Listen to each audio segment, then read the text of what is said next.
Hey sunshines! Welcome and welcome back to the channel. So if you're new here, I'm Sherlann and I post anything about beauty.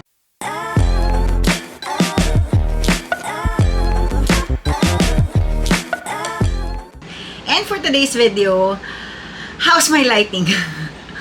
Please comment down below kung anong napapansin nyo with my lighting. I mean, I had to change my camera kasi it broke down. Well, not really broke down, pero I had to buy a monitor para makita ko mas maliwanag yung face ko. But apparently, the monitor is not compatible with the camera kasi medyo old camera naman na din talaga siya. So, I had to purchase a new one and true enough, working naman yung monitor with this new camera. So, medyo tinatansya ko pa rin yung ilaw ko but I hope everything is good. And it's not easy. It's not easy to film yourself in front of the camera because you have to check on the lighting and all. And hindi naman what you see in the camera is different on what you see in the computer. So when you edit it, sometimes I get to see myself na parang blurred pala yung ganito. And may grade ang mata ko. So pag malapit, medyo okay naman siya. Pero pag malayo naman na, yun, medyo blurred na yung mga nakikita ko. So sometimes, you know, it gets messed up. But anyway, for today's video, I will use all my Strokes products in which I did purchase right after the launching of this complexion product. So they have the new foundation. This is a liquid one. They also have a finishing powder. This one. They also launched a setting mist. This is a cooling mist. And I've tried this already and it really feels minty sa face. And then they do have the spot veil concealer. I got this one and a corrector, which is a spot veil corrector. This one. I purchased the Rose Perfect Veil Setting Powder. So it's a pink powder and it has a powder puff. Kaya hindi nyo na po problemahin ng puff. And lastly, I purchased two of their brushes. This is a foundation brush and this is a concealer brush. So they also launched brushes and I didn't purchase some kasi I believe I do have good brushes na with this type.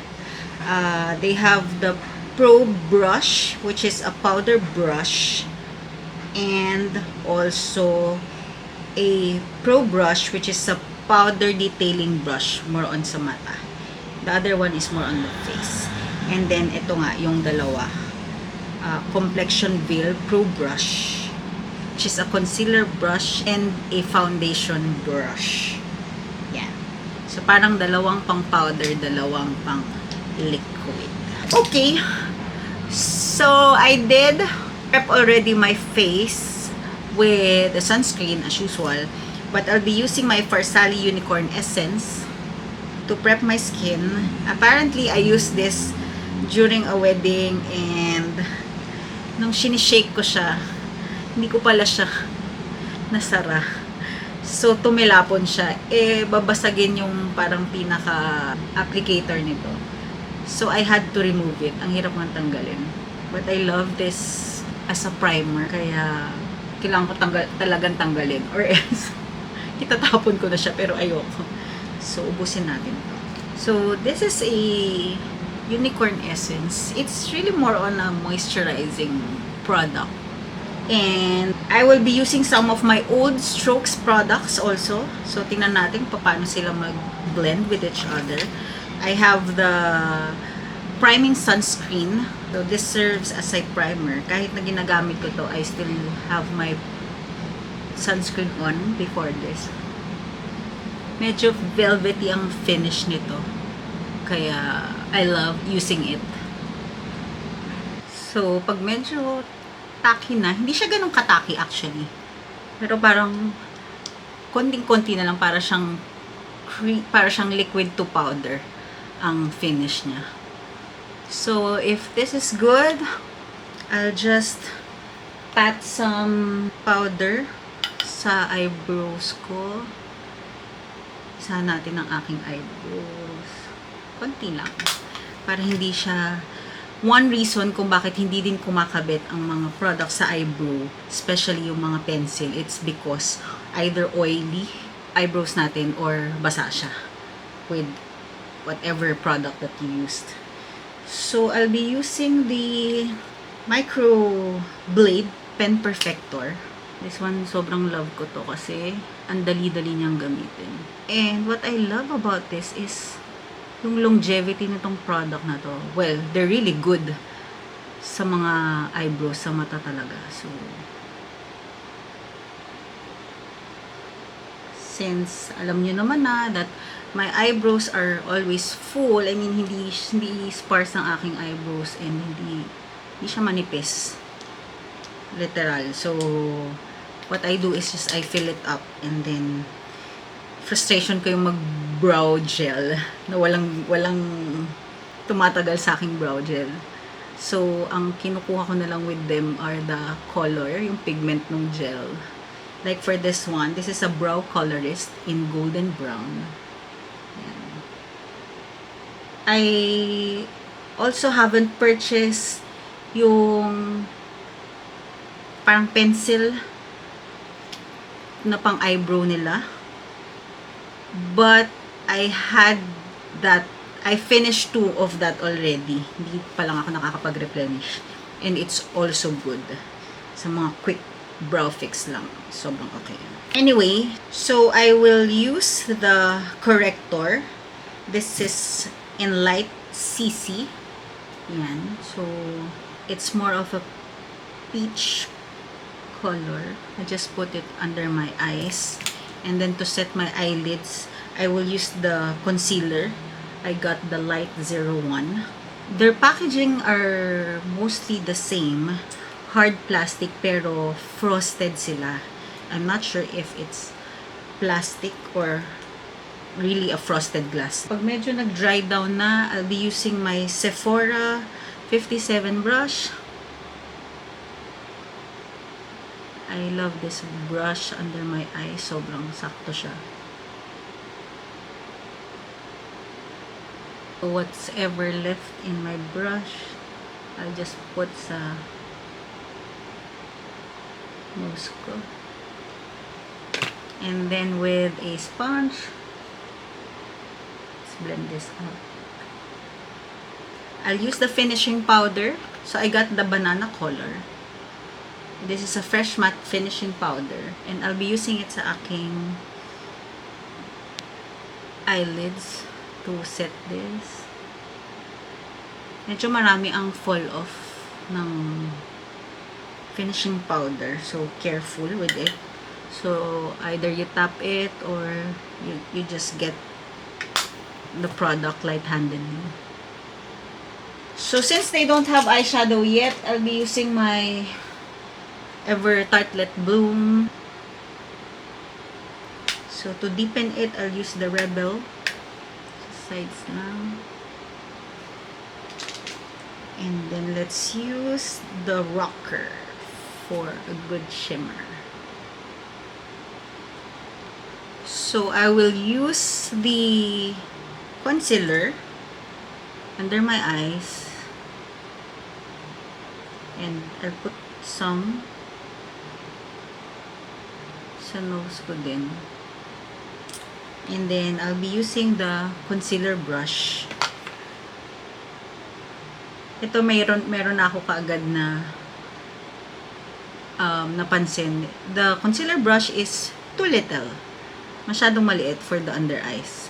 I believe the perfect size for the under eyes would be the foundation brush.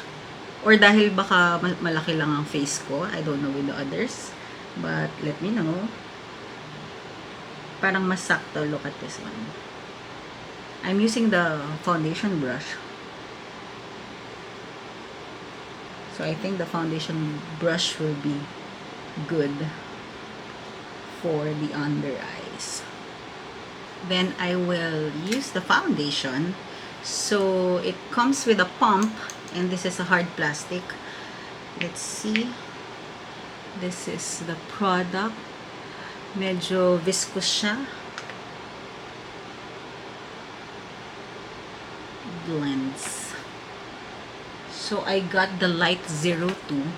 Medyo ma-yellow siya, but of course, we'll make this work. I actually tried this already. Parang pangatlong beses ko na itong gagamitin. And I have my initial thoughts, but I'm still hoping that it would, you know, get better and better as I use it daily or mostly. Kasi at first, medyo nagmamadali ako nung ginamit ko. So, it didn't really sit down very well sa aking face. And then the second time around is parang yung powder naman ang hindi masyadong nag-sit well sa aking face. So, now that I'm filming this and I have lots of time, hopefully we'll get a better result. Don't forget your ears. Medyo maputi talaga siya.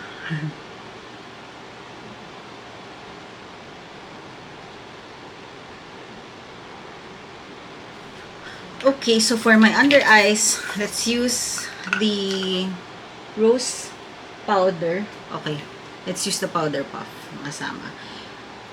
Hindi lang masyadong matusok yung dulo. Unlike yung mga ginagamit ko, yung mga murang powder puff. So, this is with talc, pero there's a disclaimer in the box that it's asbestos free. So, it's gonna be safe. And thank you for doing that.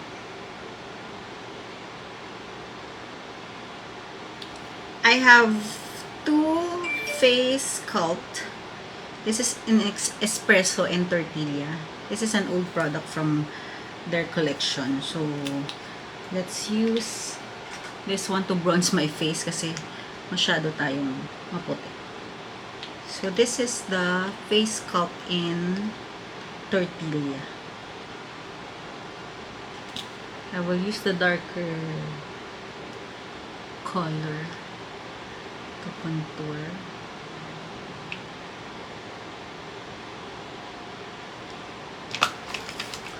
And let's use the concealer brush to blend this. Ayan.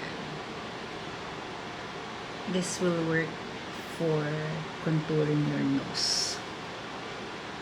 Punch.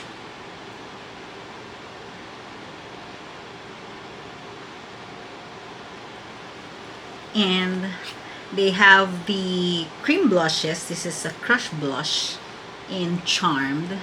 This is what I'm going to use for the blush. Of their cream blushes. Ang ganda ng pigments and it's blendable.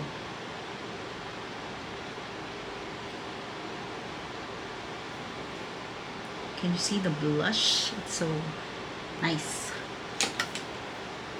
And to set everything, I'll be using the setting powder again to set my face. Yun lang talagang ang daming fall off. Can dab a little sa inyong blush, but not too much, para yung normal na glow niya is nandyan. But they do have the face flash, the invisible glow that I've been talking about a lot. And this one is a highlighter. Let's not use a sponge, but let's use a brush for this one. Kasi, can you see that? Minove niya yung aking blush on.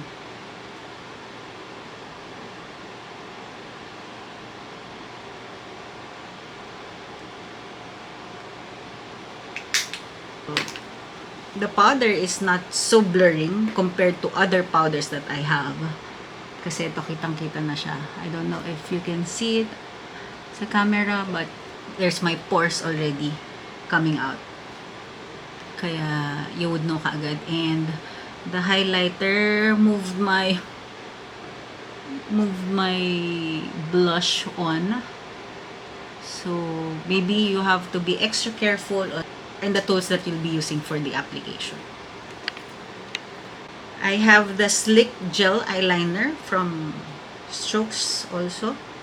Ito, putol na to, pero inuubos ko pa rin kasi sobrang sayang because it has a waterproof and smudge proof formula. Hindi siya talaga nagsasmudge sa akin kahit na maghapon siya. So, I love using this eyeliner. Tight line lang. And here. And then, yun lang. I don't think they have a mascara, but I'll be using my MAC Magic Extension Mascara. For the lips, I would like to use the Crush Blush also. Let's see how this will work.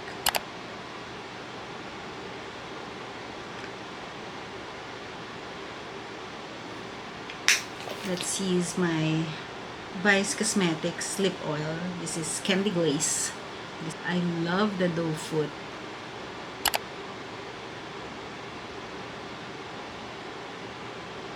Sobrang gusto ko yung ganitong applicator ngayon. Yung malalaki. Pero sturdy siya. Napawawa ko with the launch. One of my friends are there. So, nagkwento siya sa akin. Hopefully, may imbitahan na tayo soon.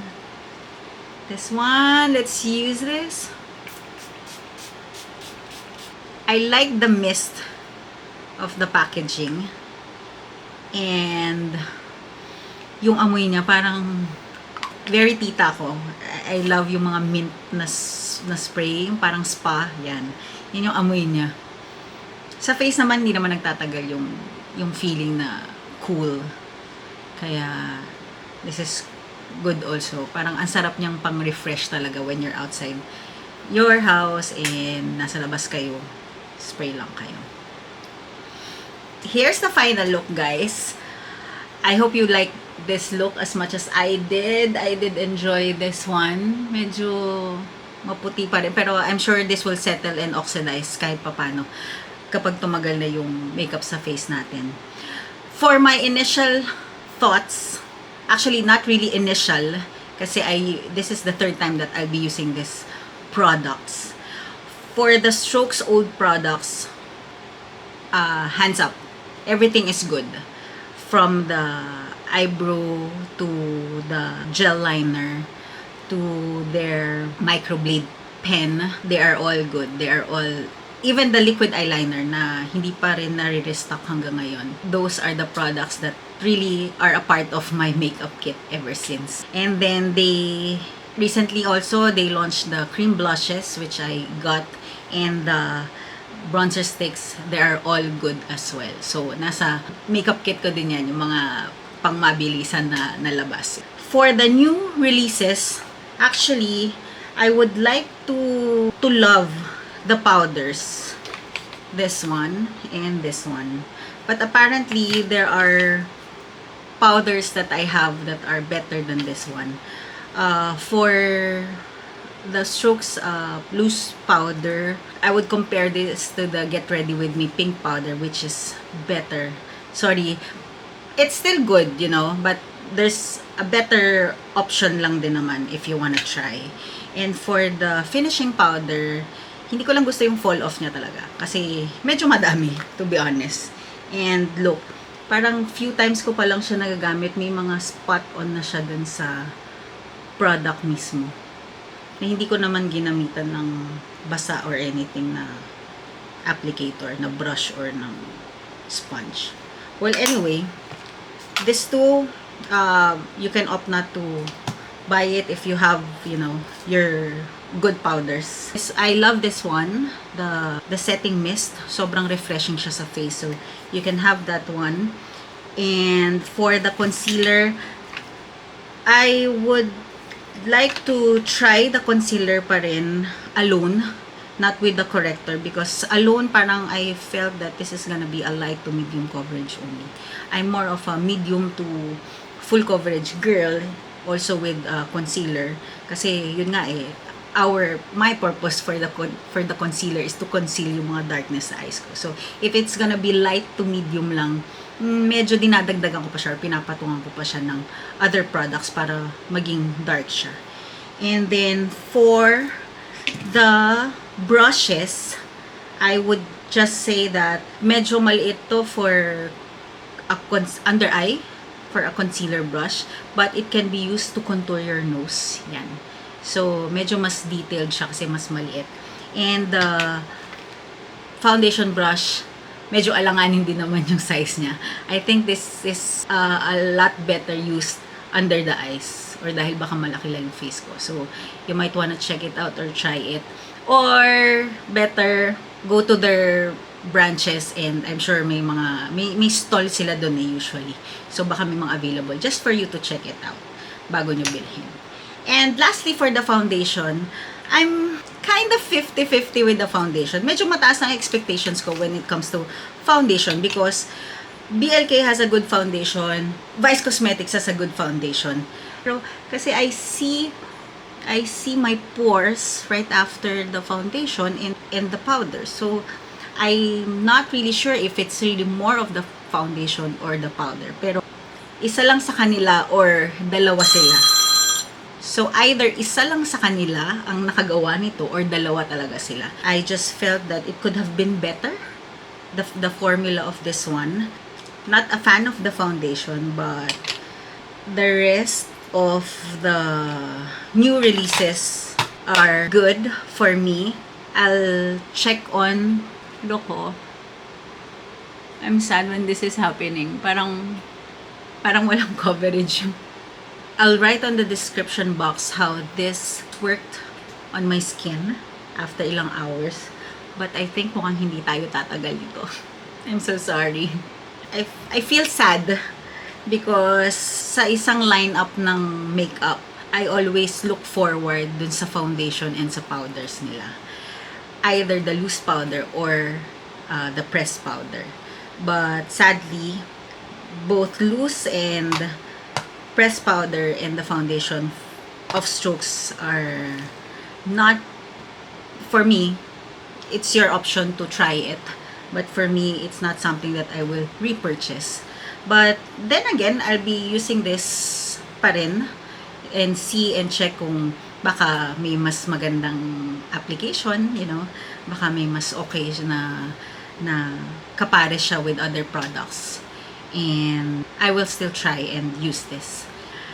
So, thank you guys for watching this video. I hope you enjoyed this and I hope you learned something from my thoughts on these products. And don't get me wrong, Strokes products are good, especially those sa eyes niya. The bronzer and the blush-ons are all good. Yun lang medyo lately, yung highlighter na clear, medyo actually nagdadalawang isip na ako sa kanya pagtagal eh. Pero you can still use it. Just be careful when you put it over your foundation or over your blush-on kasi ang tendency is na move niya yung blush-on ninyo. But the finish is good. Look, I have the highlighter on. Ang ganda naman ng reflection niya sa ilaw. Kaya you can still opt to buy it. And for the rest of the new releases, I like it, as I said, as I mentioned, yun lang. The foundation and the loose powder and the pressed powder is something that I will not repurchase. So, thank you guys for watching.